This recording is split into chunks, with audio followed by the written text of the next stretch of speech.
साखरेच्या निर्यातीवरची बंदी म्हणजे एकूणच साखर उद्योगाची आणि ऊस उत्पादक शेतकऱ्याची अवस्था अशी झालेली आहे की आई जीव घालीना आणि बाप भीक मागून देईना. एकतर गेल्या 4 वर्षामध्ये केंद्र सरकारनं साखरेची एमएसपी वाढवलेली नाही आहे आणि एमएसपी न वाढवल्यामुळं 4 वर्षामध्ये सातत्यानं साखरेचे भाव स्थिर राहिलेले आहेत, वाढत नाहीये. यावर्षी देशामध्ये साखरेचं उत्पादन घटलेलं ही गोष्ट खरी आहे. मग सरकार जर का साखरेची एमएसपी वाढवणार नसेल,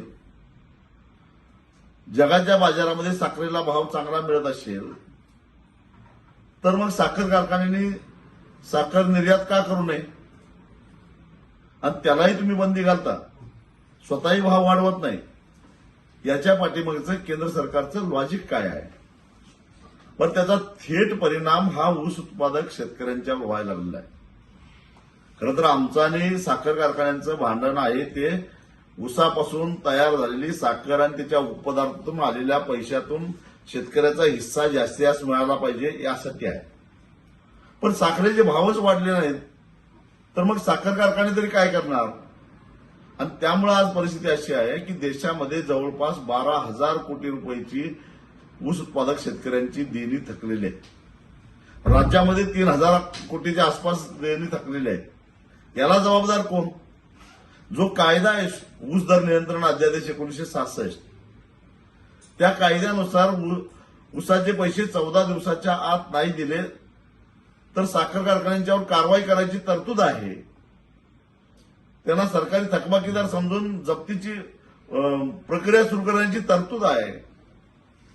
पण अंमलबजावणी कुठं आहे? कारण 80% साखर कारखानदार आज भाजप आणि त्यांच्या मित्र पक्षामध्ये आहेत. कोण काय कारवाई करणार? म्हणजे याचा थेट परिणाम साखर कारखानदारांचं सोडावं, ते काही साखरेचे पैसे मिळत नाहीत, साखरेला दर नाही म्हणून हात वर करतात, सरकार कारवाई करत नाही माहिती आहे. त्याचा थेट फटका बसतो तो ऊस उत्पादक शेतकऱ्यांच्यावर. एका बाजूला रासायनिक खताचे दर आकाशाला भिडलेले आहेत. आमचे पंतप्रधान शेतकऱ्यांना सांगतात की रासायनिक खताचा वापर कमी करा. दुसऱ्या बाजूला साखर कारखानदार पैसे द्यायला तयार नाहीत. शेतकऱ्यांनी काय करायचं? खरं तर हा जो सरकारचा निर्णय आहे तो मूर्खपणाचा आहे, भंपकपणाचा आहे असं मी म्हणेन.